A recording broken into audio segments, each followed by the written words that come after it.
The orange airport Windsock had been standing behind my house longer than the HOA had existed.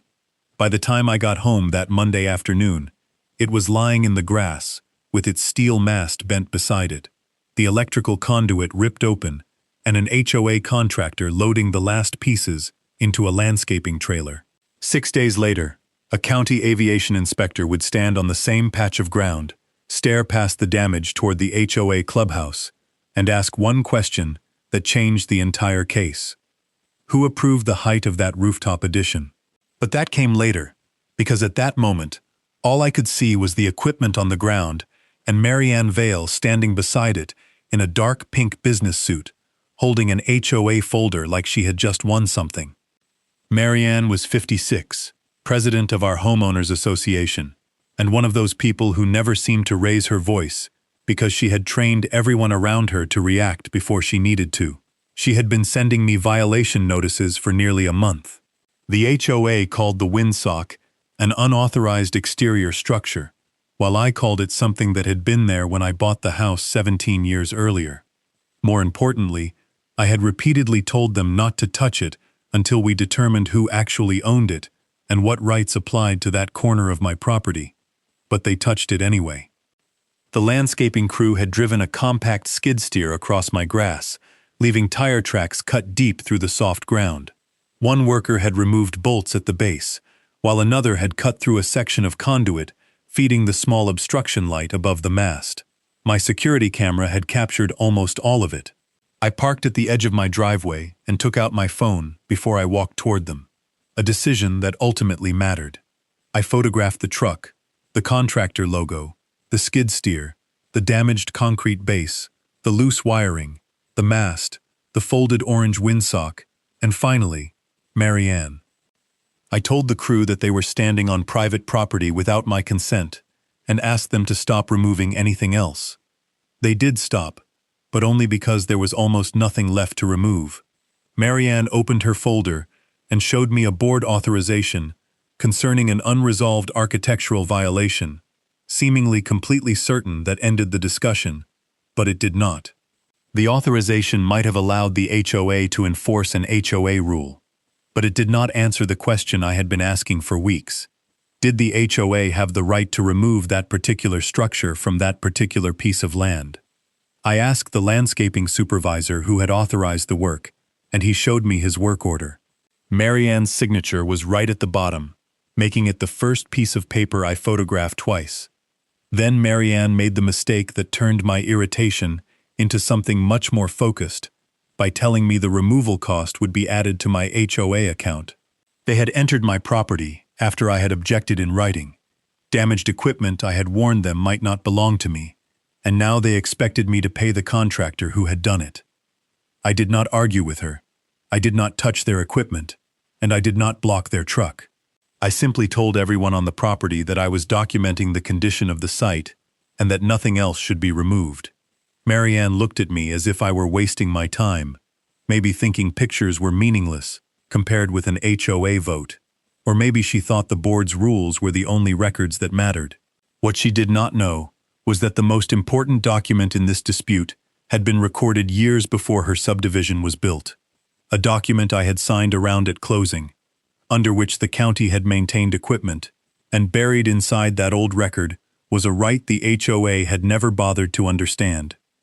By that evening, I had 3 camera backups, 27 photographs, the contractor's company name, Marianne's signed work order, and a damaged windsock lying behind my garage. What I did not have yet was the document that would turn the HOA's victory into a liability problem. That document was sitting inside a box I had not opened in nearly a decade. My name is Ethan Rowe. I was 53 then, and I repaired commercial refrigeration systems for grocery stores, restaurants, and small food distributors. It was not glamorous work, but it taught me to respect systems. When a walk-in freezer fails, guessing is expensive. You check the obvious things first, and then you follow the evidence until the failure makes sense. That habit probably saved me in the dispute with the HOA. I bought my house 17 years earlier, after years of renting and saving, sitting on a little over 2 acres at the far edge of a planned community, in a county where suburban streets slowly gave way to older roads, horse properties, utility corridors, and a small municipal airport. My parcel was unusual because it had existed before the subdivision, and the developer had built around several older tracts instead of absorbing all of them into the same layout. My home was later brought under portions of the HOA declaration when the surrounding development expanded, but several older recorded rights remained attached to the land. At the time I bought the house, that sounded like closing table language. But what mattered to me was simpler. The place was mine. I had a detached workshop, a long backyard, and enough room to keep a small vegetable garden without staring into somebody else's kitchen window. After years of driving service vans through traffic and spending my days inside mechanical rooms, I liked coming home to open ground. The airport was part of the landscape, small enough that most people outside the county probably had never heard of it. There were training flights, private planes, medical transports, county emergency aircraft, and a few corporate arrivals, meaning you could sometimes hear engines in the morning, but that was about it. The Windsock stood near the rear corner of my parcel, on a narrow grassy area, closer to the airport side than to my house. It was not huge. The mast was maybe 20 feet tall, with an orange wind cone that was impossible to miss when the wind picked up, and a small light sat above it. Every couple of years, a county airport maintenance truck came through a service route and checked the assembly. Once, I watched a worker replace the worn fabric, and another time, they changed the light fixture. Nobody asked me for money. Nobody asked the HOA for permission, and nobody treated the Windsock as mine. For almost 17 years, it was simply there. Then the HOA remodeled its clubhouse, which was Marianne's project. The clubhouse sat on common property several hundred yards from my rear boundary, positioned on slightly higher ground, with renovations including updated landscaping, a new pool enclosure, enlarged windows, and a rooftop terrace facing west toward the airport. Marianne promoted it as the centerpiece of the community, circulating board renderings, inviting residents to an opening event, and bragging in the association newsletter about the sunset views. About 3 weeks after the terrace opened, I received my first violation notice. The letter said an unapproved wind direction device was visible from common property and did not comply with architectural standards. At first, I assumed someone had made a clerical mistake, so I emailed the management company and explained that the Windsock predated my ownership and had been serviced by county airport personnel for years. The response came directly from Marianne, who said age did not exempt a structure from current community standards. That bothered me, not because I knew she was wrong, because I did not, but because she answered a question I had not asked. I had asked whether the HOA had jurisdiction over that specific equipment, and she answered by saying old structures were not automatically exempt. Those were completely different issues. The second notice arrived 9 days later, requiring me to submit a removal plan. I responded that I would not authorize removal until the HOA provided the declaration provision it believed applied, and until I confirmed ownership and easement rights. Marianne answered with a short email saying the board had already reviewed the matter, providing no deed reference, no easement analysis, and no explanation of why county employees had maintained the equipment, just a board conclusion. A week after that, the HOA assessed the first fine of $100. Then $300, followed by a warning that additional charges could continue. That was when I stopped treating the situation as an annoying misunderstanding and started saving absolutely everything. Every notice, every email, every envelope, and every picture. If you have ever dealt with an HOA that was completely confident before showing you the document that supposedly gave it authority, you know exactly how maddening that is. But the most important thing I did at this stage was not argue harder. It was keeping an immaculate paper trail.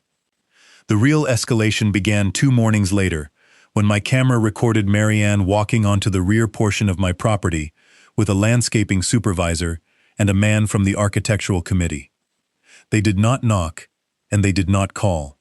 They walked straight to the Windsock, measured the base, photographed the mast, and examined the area around the concrete pad. I watched the footage that evening, and then sent one email to the board, the management company, and Marianne. I stated clearly that I did not consent to contractor entry or removal of the Windsock while ownership and recorded rights remained disputed, ensuring nobody could later claim I had been vague. 2 days after that email, the HOA scheduled the removal. The morning they tore it down, I was 40 miles away replacing a failed compressor at a restaurant. My phone gave me a motion alert shortly after lunch, but I was working with both hands and did not check it immediately. When I finally opened the camera app, I saw a landscaping truck near the back of my lot, and by then, the mast was already leaning.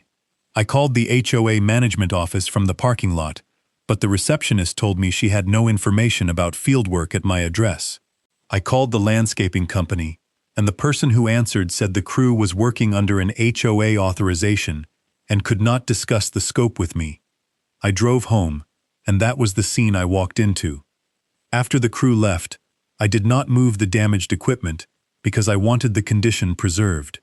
I measured the tire tracks, photographed the path the skid steer had taken, and put a temporary weather cover over the exposed electrical box without altering anything else. Then I downloaded the camera footage, which was much better than I expected. It showed Marianne arriving first, opening the rear gate, and the contractor walking toward the Windsock. It showed the crew examining the base, and most importantly, it showed one of the workers pause before cutting anything. He appeared to point toward a small metal plate attached to the mast, prompting Marianne to walk over, look at the same area, and then step back. I could not read the plate from the video, but I could tell there had been something there, which became one of the first questions on my list. What exactly had the worker noticed? That evening, the HOA sent the revised account statement.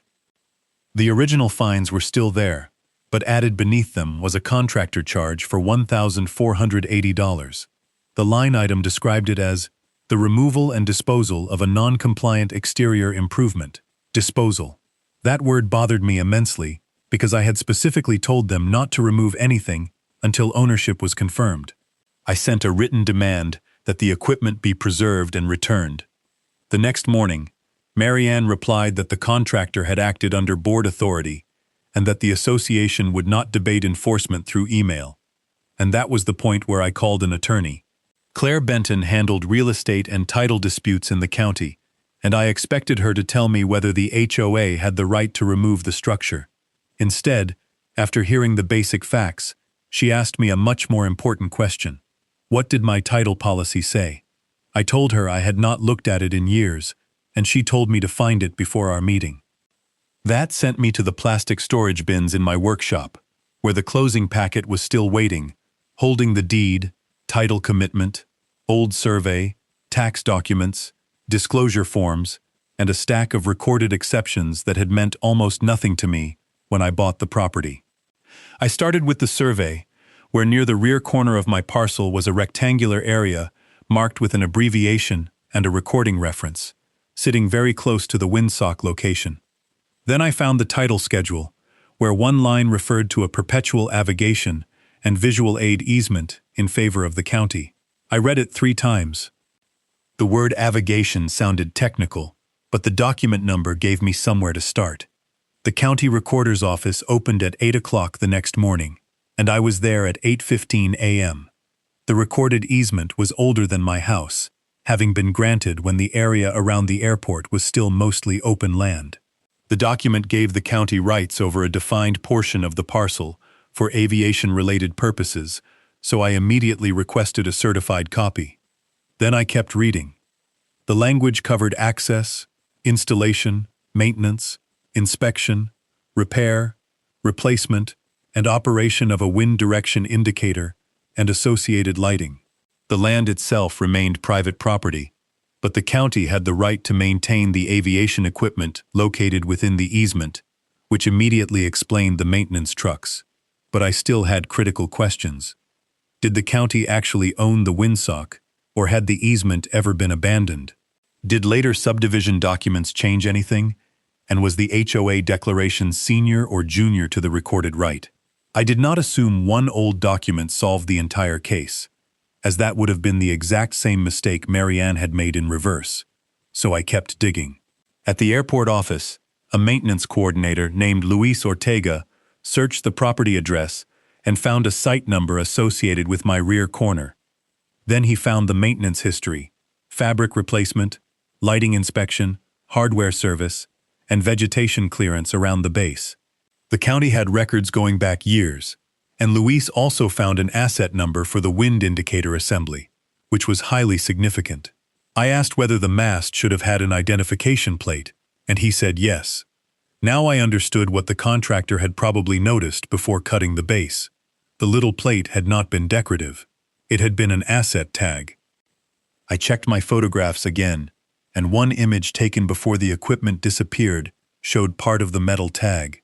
The numbers were blurry, but visible, so I sent the image to Luis, who confirmed the format matched county aviation equipment. Then he asked where the mast was. I calmly told him the HOA contractor had removed it, which was followed by a very long pause. Luis said he needed to notify airport operations immediately. That was the first moment I truly understood the HOA might have done more than damage something on my property. They might have removed equipment the county still considered active. My attorney met with me that afternoon, and Claire went through the documents one by one. The easement, my deed, the title schedule, the survey, the HOA declaration, the emails, the notices, the video, and the contractor charge. She focused heavily on one section of the HOA declaration that made the association's restrictions subject to previously recorded governmental and utility easements.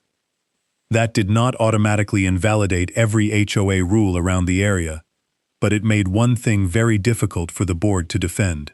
They had treated their architectural authority as though it gave them the power to physically remove equipment, subject to an older county easement. Claire sent a formal preservation and demand letter that told the HOA and the contractor not to destroy, alter, or dispose of the mast, windsock, lighting equipment, fasteners, tags, or work records. It demanded the identity of everyone who approved the removal, challenged the fines, and required them to preserve board minutes, emails, work orders, photographs, and communications concerning my property. That letter produced the first visible crack in Marianne's confidence. The HOA's attorney replied instead of Marianne, stating the association was reviewing the newly raised easement issue. Newly raised. I had been asking them about ownership and recorded rights for weeks, but now that a lawyer had attached the actual recording number, the issue suddenly deserved review. The contractor returned the mast the next day, leaving it on wooden blocks beside my workshop, with the county asset tag still securely attached. And on the back of the work order packet, under the landscaping company's job notes, was a sentence that would matter later. Client advised existing airport marker, not relevant to HOA removal scope. The contractor had noticed something, and someone had told them to proceed anyway. That pushed the dispute into an entirely different category. It was no longer just about whether Marianne had been mistaken. Now I wanted to know exactly how much the board had known before the mast came down. When I finally requested the clubhouse permit file, I found the first clue that the windsock might not have been the real reason Marianne wanted it gone. The permit file for the clubhouse renovation was public, so I requested the approved site plan, structural sheets, exterior elevations, planning comments, and any revisions submitted after construction started. The county sent me a large PDF file, and while I am not an architect, I did not need to understand every single symbol. I only needed to compare what had been approved with what had been actually built. The approved western elevation showed the rooftop terrace, a guardrail, and mechanical screening. However, it did not show the tall privacy panels now standing along the airport-facing edge. It did not show the raised platform near the southwest corner, and it certainly did not show the decorative lighting frame Marianne had added above part of the terrace. I photographed the finished clubhouse from my property, and then I compared those photographs with the elevation sheets. The differences were highly visible without technical training, but still, I did not jump to conclusions. Maybe there had been a later revision I did not have. Maybe the added structures were exempt, or maybe the permit drawings had been updated somewhere else. So I submitted a second records request, specifically asking for post-approval revisions. While I waited, Claire requested HOA board minutes relating to both my Windsock and the clubhouse renovation. The first set the association produced was heavily summarized, with absolutely no discussion of the county easement and no legal analysis. It contained just a single motion authorizing enforcement of architectural standards against my property. But buried in an earlier meeting summary was a line about improving unobstructed western views from the new terrace, and that phrase instantly caught my attention. Unobstructed western views.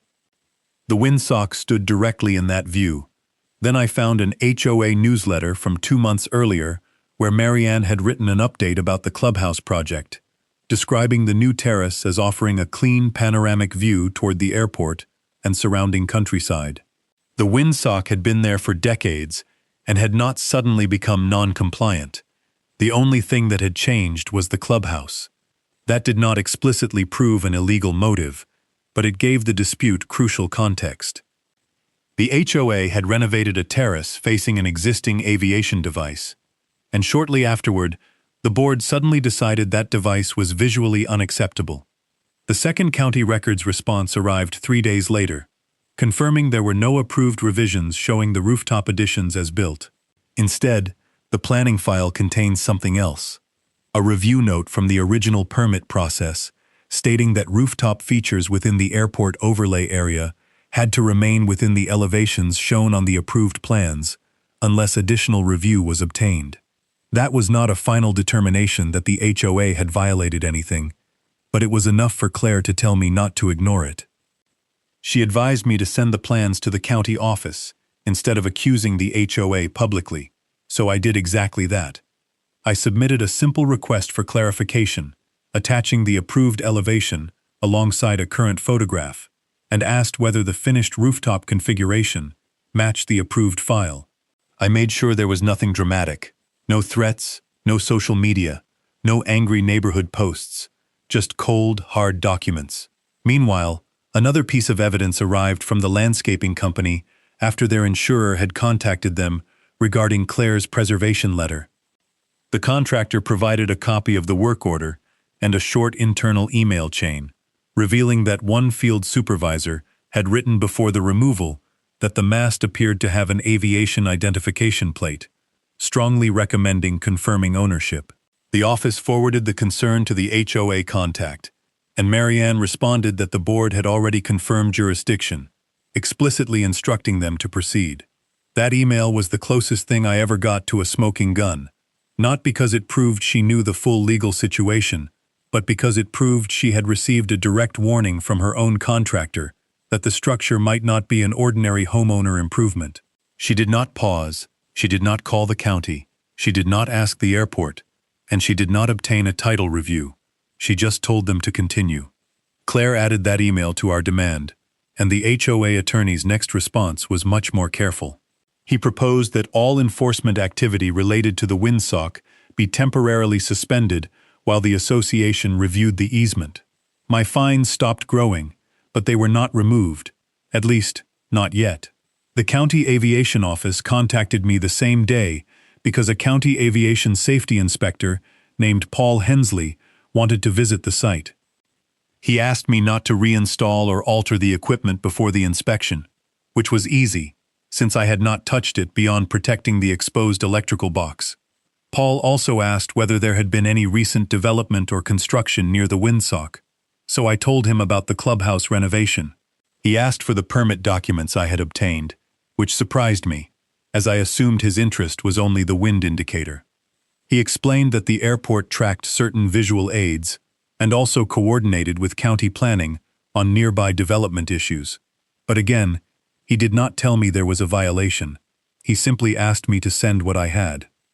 The inspection was scheduled for Monday morning, so Sunday night, I reviewed the entire file one more time, realizing there were now several massive layers to this situation.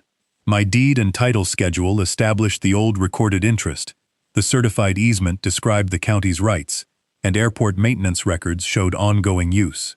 The asset tag tied the mast to county equipment. The contractor email showed a warning before removal, and my own email showed the HOA had absolutely no permission to enter. The camera footage documented exactly what happened, and the clubhouse permit file raised a separate question nobody had expected when the dispute started. For the first time, I felt like I understood the complete shape of the case, but I still did not know whether the county would see it the same way. Documents can look incredibly powerful at a kitchen table, but official verification is something entirely different. Monday morning would finally tell me whether I had built a real case or just a very organized argument. Paul Hensley arrived shortly after 9 a.m. in a white county utility vehicle. He was in his early 50s, wore an airport operations jacket, and carried a camera, a measuring wheel, and a folder containing older site records. He was not dramatic, and that professional silence made the inspection feel even more serious. He did not arrive interested in personalities. He simply wanted locations, measurements, equipment numbers, records, and dates. We started at the concrete base, where Paul compared the location with an older airport site diagram and measured from 2 fixed reference points. Then he examined the mast lying beside my workshop, noting the asset plate was still securely attached. He photographed it, checked the number against the file, and confirmed that it matched perfectly. That answered the ownership issue more cleanly than anything else had. The wind indicator assembly was officially a county aviation asset. The county held a recorded easement, allowing it to maintain that equipment on a defined portion of my property. The HOA had not removed an unapproved decoration belonging to a homeowner. They had illegally removed county equipment located entirely under a recorded right. Paul then inspected the damaged conduit, noting the cut wiring, the disturbed base hardware, and the tire marks clearly visible in my photographs. He asked for the date and time of removal, so I gave him the camera timestamps. He asked whether I had granted access, and I showed him my email, explicitly denying permission. He asked whether the HOA had contacted the airport beforehand, and when I said I did not know, he called the operations office, confirming there was absolutely no record of any request. Marianne arrived about 20 minutes later, with the community manager and the HOA attorney. She was dressed almost exactly as she had been the day the Windsock came down. Dark pink jacket, pinned hair, and a folder tucked under her arm. However, she did not walk onto my property until the attorney asked whether they could approach, which was a small but satisfying change. Paul smoothly explained what he had verified without accusing Marianne of theft, threatening arrest, or pretending a civil property dispute was a criminal case. He simply stated that the mast was county aviation equipment, and that the county's recorded easement formally authorized its placement and maintenance at that location. The HOA attorney asked whether the county had actively used the Windsock, but once Paul referenced the maintenance records, that question quickly disappeared. Marianne then tried a different explanation, claiming the HOA had reasonably believed the structure fell within its architectural authority because it was located inside the community. Paul did not debate HOA law, simply stating that was a matter for the association and its attorneys, but heavily emphasized that any future work affecting county airport equipment required coordination with the county. Then he turned, not toward me, and not toward the mast. He turned toward the clubhouse. The rooftop terrace was easy to see from where we stood, with the privacy panels rising above the western edge, the raised observation section sitting directly behind them, and the decorative lighting frame extending even higher. Paul looked at the building, then back at the elevation sheet inside his folder. He looked again, and then he asked the single question that changed the direction of everything. Who approved the height of that rooftop addition? Marianne quickly answered that the clubhouse had a county permit, but when Paul asked whether the rooftop additions had been included in the airport overlay review, she just nervously repeated that the renovation had been permitted. Her attorney stopped her before she could say more, asking Paul whether there was a specific concern. Paul steadily replied that the rooftop configuration visible from my property did not appear to match the elevation sheet he had been given. That was all. No dramatic accusation, and no instant fine, just a very problematic mismatch. But in a permit case, a mismatch is always enough to start serious questions. Paul photographed the clubhouse, called the planning department, and then asked me for the photographs I had taken, along with the permit documents I had received. Within an hour, the dispute had decisively split into two separate issues. The first issue was mine. The county wanted the Windsock restored and the damaged electrical connection thoroughly evaluated. The second issue belonged completely to the HOA. County planning wanted to determine whether the rooftop additions had been constructed within the scope of the approved permit, and whether the airport overlay review had covered the final height. Marianne had spent weeks treating the Windsock as an obstacle to her clubhouse view, and now the county was investigating the clubhouse entirely because of the Windsock. The irony was incredibly obvious, but I did not say a single word, because I did not need to. Paul's inspection report would do more damage than any argument I could ever make. Before leaving, he placed a temporary county notice near the base, stating that the wind indicator site was under aviation maintenance review and absolutely should not be disturbed. Marianne stared at that notice far longer than she looked at me, realizing that for the first time since this started, the board president was no longer controlling the next step. The official records were. County planning inspected the clubhouse 3 days later, sending a building inspector, a planner, and an airport representative. I was not invited inside, but I did not need to be, because by then, the case had completely moved beyond my backyard. The county compared the finished rooftop structure with the approved plans, confirming that the original terrace, the guardrails, and the underlying clubhouse renovation were all fully permitted. However, the privacy screening, the raised observation area, and part of the decorative overhead frame had been added after approval, completely without the required revision review. Because the clubhouse sat within an airport overlay district, those changes could not simply be treated as cosmetic. Height mattered, location mattered, and the county demanded revised engineering information before it would determine what could actually remain. The result was not some unbelievable order to bulldoze the entire clubhouse. Instead, the county issued a notice restricting use of the rooftop terrace, while the board scrambled to resolve the massive discrepancy. The HOA had to submit revised drawings, hire an engineer, and complete an entirely new airport overlay review of the added elements. Until that incredibly expensive process was finished, the rooftop section remained completely closed. That alone caused massive problems, considering the clubhouse renovation had been extremely expensive, and the terrace had been marketed as one of the project's main improvements. Residents had even paid a special assessment in part to fund the work, but now, yellow notice tape appeared across the rooftop access door, and people immediately started asking questions. The association called a special board meeting, and I attended, making sure to follow Claire's advice not to turn it into a performance, so I just brought a simple folder. The meeting room was packed, with Marianne sitting at the front alongside the rest of the board and the association attorney. For once, she did not control the agenda. The attorney did. He cautiously explained that the Windsock enforcement had been suspended pending resolution of the county easement issue. Then another board member pointedly asked whether the association had actually reviewed the easement before authorizing the removal. Nobody answered immediately, until the community manager weakly offered that the architectural committee had relied on the association's general enforcement provisions. The next question was much worse. Had anyone contacted the airport? No. Had anyone obtained a title review? No. Had the contractor raised a concern about the aviation tag?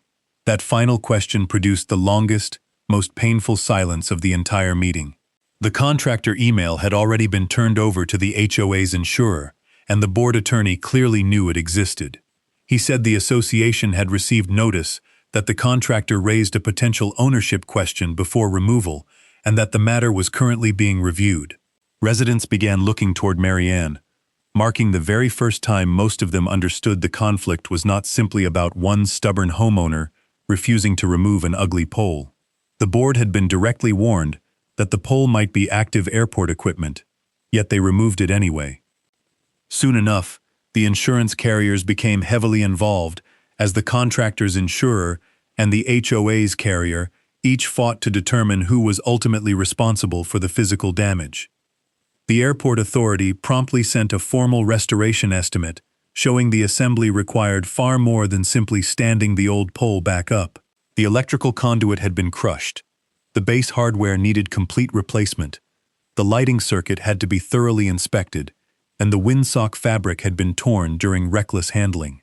To make matters worse, the county demanded the entire installation be professionally tested after restoration, bringing the total repair estimate to just under $8,000. The HOA's carrier reviewed my camera footage alongside the email, where I had explicitly denied permission for contractors to enter the disputed area. That single document mattered immensely because it made the association's weak claim of a simple misunderstanding impossible to sustain. The board had known I firmly objected. The contractor had raised a clear equipment identification concern, and yet the board still proceeded. While the carrier eventually agreed to handle part of the physical loss claim, subject to policy terms and deductibles, not every related cost conveniently disappeared into insurance. The HOA still faced heavy attorney fees, policy deductibles, administrative costs, permit correction expenses, engineering fees, and severe contractor disputes. Seeing this vulnerability, Claire sent the association a formal settlement proposal regarding my side of the matter, requiring the complete cancellation of every Windsock-related fine. It demanded the immediate removal of the $1,480 contractor charge from my account, full reimbursement of my documented title, records, and reasonable attorney expenses, and written confirmation that the HOA would never again interfere with the county easement. Finally, it mandated the professional restoration of any grass or property damage caused by their reckless landscaping equipment. The board did not accept the terms immediately, choosing instead to enter a stubborn negotiation process that dragged on for several weeks. During that exact time, the clubhouse problem rapidly grew much worse as the engineer hired by the HOA determined that the raised observation portion could not remain exactly as built. The decorative overhead frame had to be lowered, and the unauthorized privacy panels required substantial modification. While the county stopped short of accusing the board of intentionally evading review, it strictly required the final structure to conform to an approved revision before any rooftop use could resume, meaning painful demolition work. It was not the whole building that had to come down, but rather the very features Marianne had pushed hardest to add, the exact features designed to secure that clean western view, which was the same view that had turned my Windsock into an unnecessary target. Things escalated further when the HOA received the contractor's definitive position, as the landscaping company flatly refused to absorb the heavy cost of removing and returning the aviation equipment. Their attorney pointed directly to Marianne's explicit written instruction to proceed despite the warning, which shifted an immense amount of pressure right back onto the board. At the next meeting, the directors voted to permanently change their contractor authorization procedure so that no board officer could independently order physical work on a disputed private parcel without strict management review. Marianne bitterly voted against the change, but she lost 4-1, resulting in her contractor signing authority being suspended immediately. That internal penalty mattered far more than any angry speech ever could. For months, she had acted as though the mere power to issue a work order equaled the legal right to execute it, but her own board had finally decided that dangerous assumption was simply too expensive.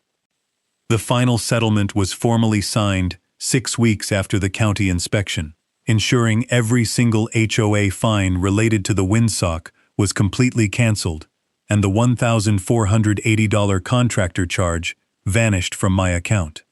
The association fully reimbursed my documented legal and title review expenses. The damaged grass was expertly repaired, and the HOA officially acknowledged in writing that it would never again interfere with county access or aviation equipment inside the recorded easement. Shortly after, the county replaced the damaged components and reinstalled the Windsock. I happened to be home the morning the maintenance crew returned to install new base hardware, repair the conduit, test the light, and mount a fresh orange wind cone. By early afternoon, after checking it carefully from the airport side, the Windsock was moving naturally in a light crosswind, sitting proudly exactly where it had stood the day I bought the property. The clubhouse took considerably longer to resolve, leaving the rooftop locked and closed while the HOA scrambled to submit revised plans. Part of the raised observation structure came down, the decorative frame was significantly lowered, and large sections of the unauthorized privacy screening were entirely rebuilt. Between heavy engineering fees, permit work, construction corrections, legal expenses, insurance costs, and the wind indicator claim, the association ultimately spent far more money than it would have cost to make a single phone call before ever touching my property. The board never published a dramatic public confession, because real life rarely works that way. Instead, they permanently changed their operational policies. Future enforcement, involving disputed land, recorded easements, utility facilities, or third-party equipment, now required rigorous document review before any contractors could be authorized. A crucial rule born directly from what happened behind my house. When the next annual election arrived, Marianne ran to keep her seat, but she lost soundly, not by a single vote, and not because I ever campaigned against her or knocked on doors. By that time, the homeowners had seen the locked terrace, the staggering engineering bills, the tense special meeting, the insurance dispute, and the incriminating contractor emails, allowing them to make an informed decision on their own. A few days after the election, I stood quietly behind my workshop holding a cup of coffee and watched the new Windsock turn smoothly toward the runway. For almost 17 years, I had barely noticed it, but now it meant something entirely different. Not because I had somehow beaten the HOA, as I never thought of it in those terms. What truly mattered was that when somebody with an authoritative title, a neat folder, and a board vote told me they possessed the legal right to alter my property, I never assumed blind confidence equaled actual proof. Instead, I simply checked the records. The deed led straight to the title schedule. The title schedule led to the recorded easement, and the easement led directly to official airport maintenance records that thoroughly confirmed the asset. My security camera proved exactly what happened. The contractor email showed precisely what the HOA had been explicitly warned about, and the county permit file ultimately revealed the massive compliance problem nobody expected when the first violation notice arrived. Marianne foolishly thought the Windsock was the structure that did not belong, but the inspector looked just 20 yards beyond it and found the illegal clubhouse structure that had actually been altered without proper review. That was the part I remembered most vividly. Not the fines, not the meetings, and not even the settlement payout, but rather a single powerful question. Who approved that? If you were standing in my backyard that afternoon, tell me in the comments what you would have checked first, and share this story with anyone facing pressure from an overreaching HOA.